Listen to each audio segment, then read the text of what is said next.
우리가 그 말씀을 읽을 때에 주의해야 될 것 중에 하나가 성경 본문 처음부터 끝까지 어쨌든 창세기에서 창세기에서 요한계시록까지 다 읽으라는 건 아니고요.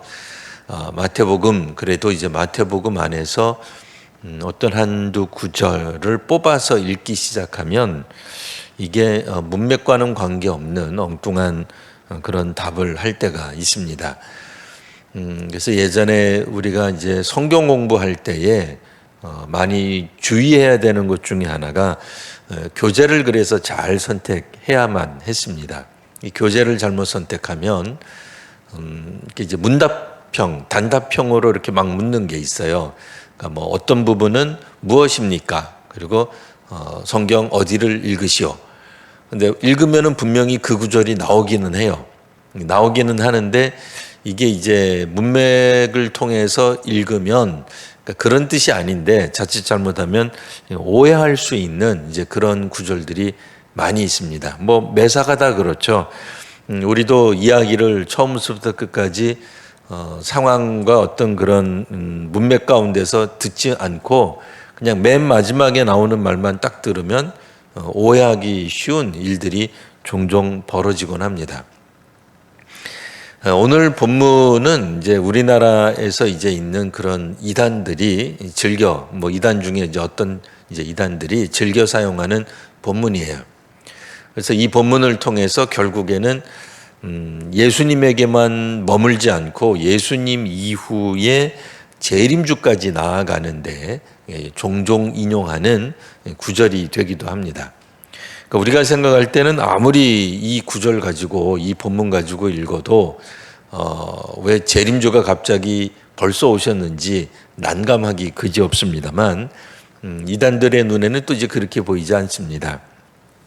여하튼 오늘 우리가 본문을 통해서 마태복음 오늘 본문에서 나오는 이 이야기를 우리가 어떤 관점에서 읽어야 되는지 다시 한번 짧게 한번 생각해 보려고 합니다. 20절 보시면 저물 때 예수께서 12제자와 함께 앉으셨습니다. 21절 그들이 먹을 때에 그러니까 우리가 잘 아는 바대로 이 본문은 역사적으로는 최후의 만찬으로도 알려져 있습니다. 그래서 교회 다니지 않는 사람들도 어떤 옛날 중세기 때 유명한 화가가 그린 이 최후의 만찬이라고 하는 그림을 통해서 최후의 만찬이라고 하는 게 입에 붙어 있습니다. 예수님과 주의 제자들이 마지막 식사를 하셨다라고 하는 의미에서 만찬인데 또 되게 일반적으로 우리들이 만찬 그러면 아주 근사한 저녁 식사 이런 걸 이제 생각을 합니다만 실제로 이 예수님과 제자들이 먹었던 저녁 식사에 나와 있는 그 내용은 무교병과 우리가 아시는 바와 같이 무교병의 잔, 그러니까 음료, 그러니까 포도주, 아주 그 소박한 그런 식탁이라고 말할 수 있습니다. 물론 그렇다고 해서 이 소박한 식탁이 그러니까 오늘 우리들이 지키는 그런 성찬식과 동일하냐? 당연히 그렇진 않죠. 그러니까 성찬식의 원형이 되는 건 맞습니다만 성찬식 우리가 하고 있는 성찬식처럼 아주 조금 미량 아주 소량의 어떤 것만 먹는 것과는 분명히 다른 문자 그대로 식사입니다. 그러니까 식사 시간입니다. 그러니까 예수님과 제자들이 마지막으로 함께 공동으로 식사했다는 측면에서 최후에라고 하는 단어는 들어갈 수 있겠습니다만 그것은 어디까지나 성경적으로 보다는 이제 그 상황이 그렇다는 얘기고요. 만찬 이렇게 되어 있으나 보다 더 정확한 의미는 그냥 단순한 식사라기보다는 유월절 식사였다라고 보는 게 맞습니다. 자, 그러면 이 유월절 식사, 물론 이제 마지막에 했기 때문에 만찬도 됩니다만 이 유월절 식사에 대해서 우리가 짚고 넘어가지 않을 수 없겠죠. 마태복음 다 읽어보셨습니다만 마태복음은 특별히 어떤 그 독자들이 있습니다. 그러니까 누구누구를 염두에 두고 그러니까 2000년이 지난 다음에 전 세계 사람들이 이 편지 혹은 이 서신, 이 복음서를 읽을 거다. 그렇게 생각하고서 쓴 성경 기자는 아무도 없을 겁니다. 성령의 감동을 받아서 그때 당시에 누군가 독자들이 분명히 있었겠죠. 근데 그 독자는 성경, 구약 성경에 대해서 상당한 지식이 있는 사람들을 대상으로 하고 있습니다. 그러다 보니 마태복음을 읽다가 보면 그래도 어떤 상황인지 그것이 무엇을 의미하는지 구체적으로 설명해 주지 않고 막 넘어가는 경우들이 있어요.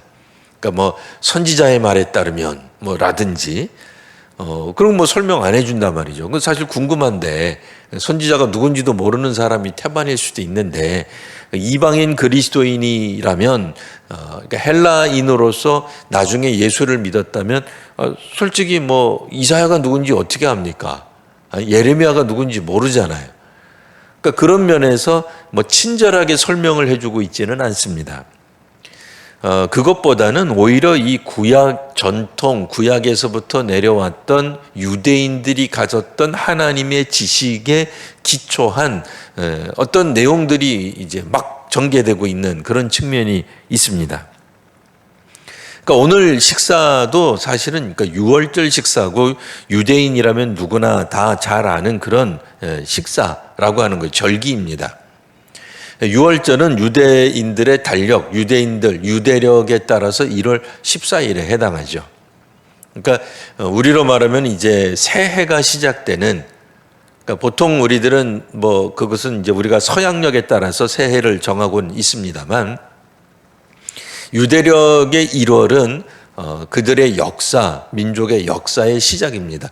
그러니까 우리 같으면 6월절을 1월 1일로 하면 참 좋을 것 같은데 유대인들은 그렇게 하지 않았습니다. 어쨌든 유대력에 따르면 1월 14일에 해당하는 그런 날짜입니다. 그리고 나서 한 주간을 무교절이라고 하는 절기로 같이 묶어서 지켰죠. 그래서 우리가 유대인들은 이 6월절과 무교절 이 사실은 큰 그런 구별이 없이 그냥 사용됐습니다. 6월절은 하루고 무교절은 일주일이지만 워낙 그 유교절, 그러니까 이 6월절과 무교절이 분리되어 있는 그런 절기라기보다는 뭉뚱그려 있기 때문에 성경상 간혹 우리가 이제 날짜 계산할 때 이렇게 조금 하루나 이틀 정도 이렇게 오차가 생기는 경우가 있기도 합니다. 뭐 여하튼 이 6월절 식사는 그러면 뭘 의미할까요? 이제 우리 다 아시는 바와 같이 출애굽과 연관이 있습니다. 이스라엘 백성들이 애굽에 끌려가서 뭐 처음부터 끌려간 건 아니죠. 뭐 처음에 뭐 노예로 끌려간 건 아닙니다.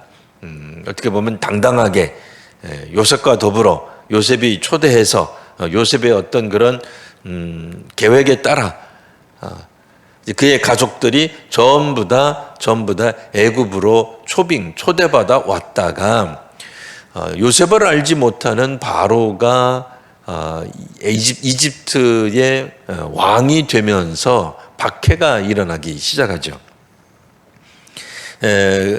그리고 나서 이제 이 히브리 민족들이 그동안에 깜깜하게 잊었던 이 족장들에게 주셨던 약속을 기억하게 됩니다. 뭐 그동안에는 편하게 지냈으니 하나님의 약속의 땅에 대한 기억이 사실 희미해졌으리라 생각할 수 있어요. 뭐 성경에 구체적으로 뭐 명시적으로 나와 있지는 않습니다. 하지만 그들이 소위 말하는 노예 생활을 하게 되면서 그들 나름대로 역사 교육을 했을 거예요. 히브리 민족, 우리는 원래 이랬던 사람이다. 아브라함 때부터 시작해서 쭉 이야기를 내려왔을 것이고 히브리 사람들의 마음 가운데 하나님이 인도하시는 약속의 땅이라고 하는 개념이 있었으나 누구도 이 약속이 실현되리라고 기대하기 어려웠을 거예요. 왜냐하면 이집트, 애굽의 바로가 이제는 더 이상 요셉의 그 찬란했던 그 이집트 그 옛날 역사 중에서 요셉이라고 했던 사람이 했던 활약을 인정하지 않는 새로운 왕조로 바뀌었기 때문에 그래. 그러니까 우리식으로 말하면 뭐 고려가 조선으로 바뀌는 것처럼 그러면 뭐 기존에 있었던 어떤 것들에 대해 누가 그걸 인정하겠어요? 인정하지 않죠. 뭐 오늘날 현대에서도 뭐 보수 정권, 진보 정권 그러면 이전에 했던 것들을 거의 인정하지 않는 분위기로 막 확확 바뀌기도 한단 말이에요. 뭐 대한민국이라는 국호가 바뀌는 건 아니지만 정권에 따라서 이전 정권에 했던 것을 인정하지 않는 무조건 뭐 못된 것만 이제 이렇게 이야기를 하는 이제 그런 어떤 경향성이 있는 것처럼 새로운 왕조는 이방인의 어떤 그런 총리라고 하는 것을 인정하지 않았을 거다 말이에요. 그러니 히브리 백성들을 탄압하기 시작하고 박해하기 시작했는데 이때 우리가 잘 아는 대로 출애굽이 일어나게 됩니다. 근데 이 출애굽 상황에서 일어났던 게 바로 유월절, 그러니까 유월이라고 하는 날, 그러니까 나중에 이제 절기가 됩니다만 유월하는 날, 패스 영어로 말하면 이제 패스 오버. 그러니까 주께서 보낸 천사가 양의 피를 바른 하나님의 말씀, 모세를 통해서 전한 하나님의 말씀에 따라 순종한 사람들의 그 문설주 등에 바른 피를 보고 이 집에는 재앙을 내리지 않고 뛰어넘어가는 그게 유월이에요. 그러니까 뭐 다 아시죠? 5월, 6월의 그 6월이 아닌 거, 뭐 7월 그런 날짜가 아닙니다. 그래서 뛰어넘어가는 주의 하나님의 이 천사가 뛰어넘어가는 건너뛰는 이제 그런 의미에서 유월하는 날, 그 날이 어떤 날이냐? 하나님이 히브리 백성을 하나님의 백성을 구원하시는 날이 되는 거죠. 그러니까 그때 어떤 일이 있었느냐? 그때 하나님이 하신 일은 뭐 우리가 뭐 재현할 수 없으나 하나님께서 하시는 일을 보기 위해 히브리인들이 했던 행동이 있습니다.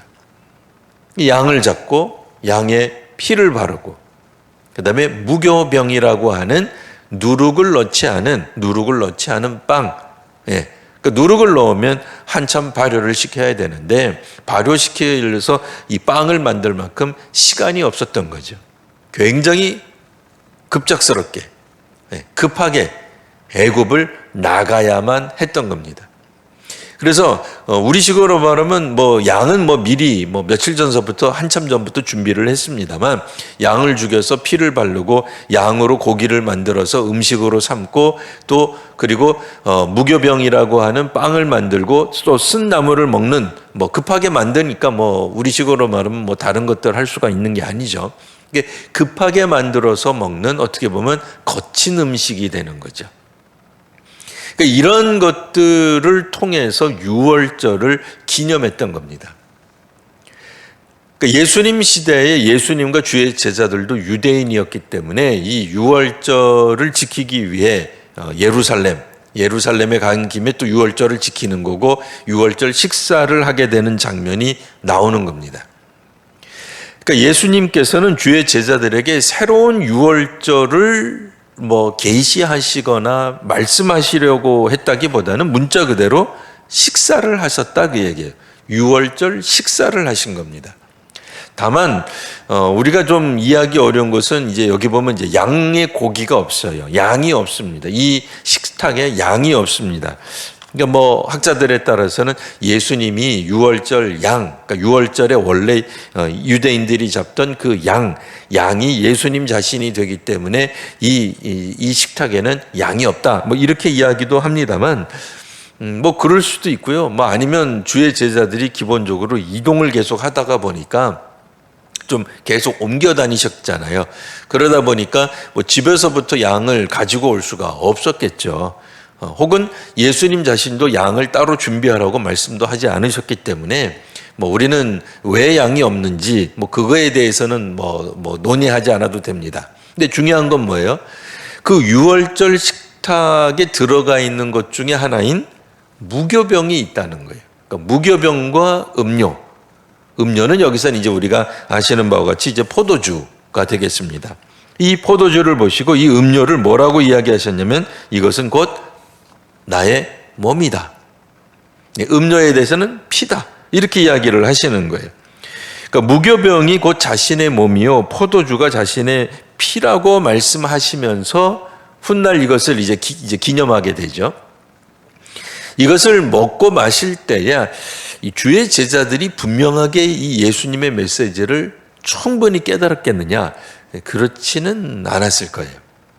그럼 언제 비로소 이 주의 제자들이 이 예수님의 메시지를 분명하게 알았느냐? 그 다음 날이 되는 예수께서 십자가에 달리시고 그러니까 자신의 몸을 내어 주셔서 십자가에 달리시고 십자가에서 피 흘리심 곧 이제 죽으심을 통해서 훗날 3일이 지난 다음에 부활하신 주님을 보았을 때에 이게 그러니까 그 구약 시대 때 하나님이 베푸셨던 그 구원의 역사가 이제는 예수님을 통해서 우리들에게 구원의 역사가 일어난다는 것을 알게 되는 거죠. 그러니 새로운 이제 예수님 외에 다른 메시아가 끼어들 틈이 없습니다. 그 누구도 그 어떤 존재도 예수님과 같은 모습으로 우리를 구원해내기 위한 이런 유월절 식사가 되는, 그러니까 유월절 식사에 나오는 그 재료들은 궁극적으로 하나님의 구원을 상징하는 거였어요. 그렇잖아요. 양이 구약 시대 때 양이 하나님의 몸 그런 개념 아니죠. 그런 개념 없습니다. 그냥 양의 피를 잡아서 하나님께 이제 그 피를 이 말씀에 따라서 순종한 것밖에 없거든요. 그 순종하는 거예요. 순종. 하나님의 말씀에 순종했을 때 구원받는 거예요. 하나님이 그 양을 가지고 제물로 드린 게 아니에요. 그 제물로 드린 게 아니라 그들이 먹은 거죠. 식사로 먹은 겁니다. 먹은 거예요.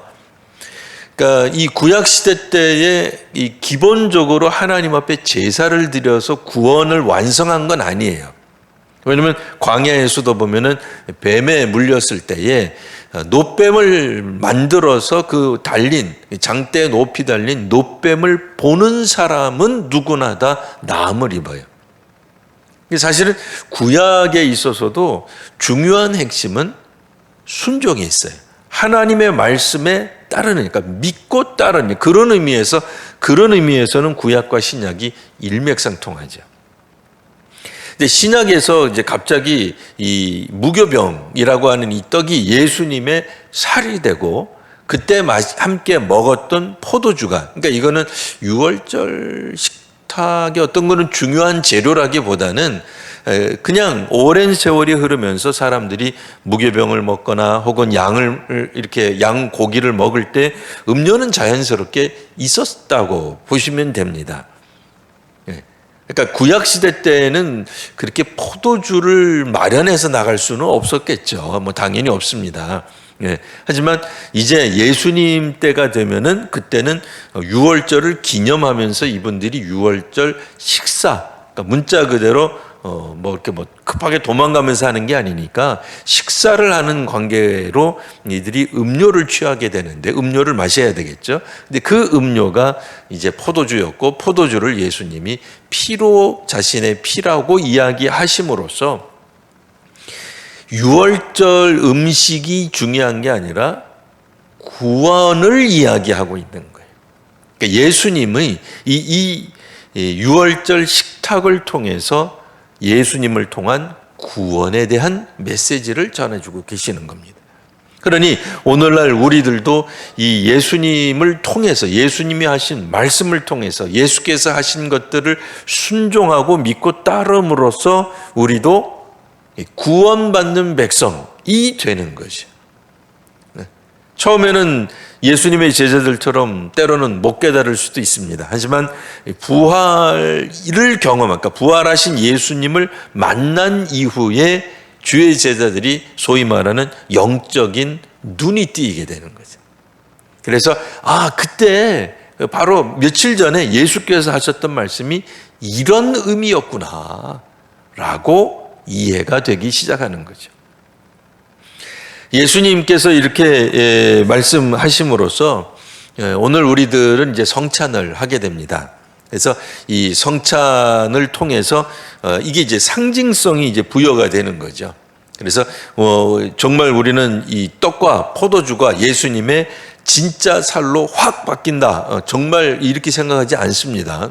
그건 이제 그 로마 천주교에 가면 사제가 기도할 때에 사제가 들고 있는 이 떡 혹은 들고 있는 이 잔이 실제 예수님의 살과 피로 바뀐다고 얘기를 해요. 근데 우리는 이게 바뀌는 게 아니라 뭐 이렇게 갑자기 뭐 바뀌는 게 아니에요. 그러니까 뭐 계란을 까가지고 잘 가열하면 계란 후라이가 되듯이 뭐 그렇게 바뀐다고 생각하지 않아요. 그렇게 생각하지 않죠. 그러니까 상징성이 있다고 생각하는 거죠. 그래서 오늘 우리 교회도 보면은 이제 그 부활절 계란을 드릴 때에 무정란이 아니라 유정란을 드리는데 그 유정란을 드리는 이유 뭐예요? 생명이 들어 있는 것을 상징하려고. 그러니까 그럼 뭐 무정란 드렸던 옛날 우리 한국 교회는 다 잘못한 겁니까? 아니죠. 그런 거 아니에요. 그러니까 그런 거라 그러면 뭐 지금 한국 교회도 다른 교회들은 다 삶아가지고 주잖아요. 그러면 삶은 계란에서 생명이 나와요?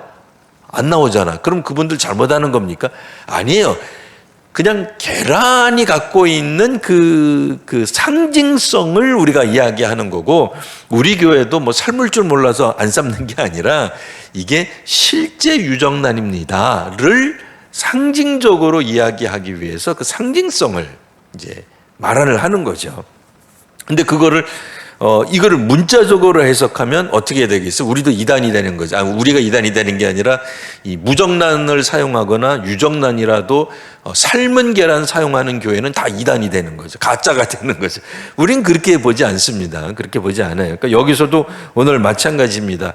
예수님은 유대인들이 기본적으로 잘 이해하고 익숙했던 유월절 식사를 통해서 예수님의 그 구원 사역, 하나님의 구원하심을 설명하고 있는 겁니다. 그러니까 새로운 무슨 유월절을 만들어내거나, 우리나라에 이제 어떤 그 활발하게 활동하는 이단이 이제 자꾸 그렇게 얘기를 해요. 그래서 저도 오늘 그냥 이제 그게 아니다라고 하는 것을 지금 설명드리고 있는 겁니다. 그래서 유월절 식사를 통해서, 그러니까 식사를 통해서 그들이 구약 시대 때 히브리 백성들을 구원하셨던 하나님을 기억하고 기념했던 것처럼 이제 앞으로는 뭐 양고기가 없어도 되는 거예요. 왜? 지금 단촐하지만 아주 간소한 정말 소박한 식사잖아요. 이거 가지고 배가 뭐 부를까 싶을 정도로 굉장히 소박한 그런 이제 식사. 그래도 양은 꽤 있었을 거다 말입니다. 그러니까 정말 식사였어요. 한 끼 식사로서 하고 있는 거긴 합니다만 굉장히 소박하죠. 왜냐하면 무교병, 떡밖에 없는 거예요. 음료는 뭐 우리도 물을 마시니까 그때 당시에 주된 그 음료가 그 도수가 약한 포도주였기 때문에 그렇게 포도주와 무교병이 나오게 되어 있는 겁니다. 자, 그러니 어떻게 이 텁텁한 빵을 먹기 위해서 이들은 보면은 성경에 보면은 예수께서 이 포도주에 적셔서 이렇게 주시는 장면이 다른 본문에는 많이 나오잖아요. 그러니까 왜 그러겠어요? 이게 딱딱하기도 하고 좀 뭐 텁텁하기도 하고 하니까 이렇게 적셔서 이게 주시는 이제 그런 장면이 나오는 겁니다. 그러니까 식사를 하시면서 예수께서는 자신의 죽음을 다시 한번 상기시켜 주시고, 또 훗날 이 교회들이 성찬식을 통해서 예수님의 십자가 사역, 고난과 죽으심을 기억하도록 만드셨던 겁니다. 우리의 구원은 예수님이시지 다른 그 어떤 그리스도가 있는 것이 아닙니다. 그러니 혹여 누군가가 말세 그 자신을 가리켜 재림한 그리스도다라고 이야기해도 결코 흔들리지 마시고 우리의 믿음을 잘 지켜나가시기를 바랍니다. 기도하겠습니다. 하나님, 우리를 구원하시는 이는 오직 그리스도이신 예수님밖에 없는 줄 믿습니다. 우리가 예수님이 우리의 구원자시오 또한 우리를 이끄시는 분이심을 분명하게 믿으며 이 마지막 때를 살아가게 하여 주시옵소서. 저희가 성경을 통해 더욱더 주의 믿음의 자리로 나아가게 하여 주시고 우리의 믿음이 날마다 성숙할 수 있도록 은혜를 더하여 주옵소서. 성경을 읽을 때 왜곡되게 읽지 않게 하시고 또 우리가 전반적으로 성경을 잘 읽어서 바른 믿음을 가질 수 있는 은혜도 허락하여 주옵소서. 거룩하신 우리 구주 예수님 이름으로 기도합니다. 아멘.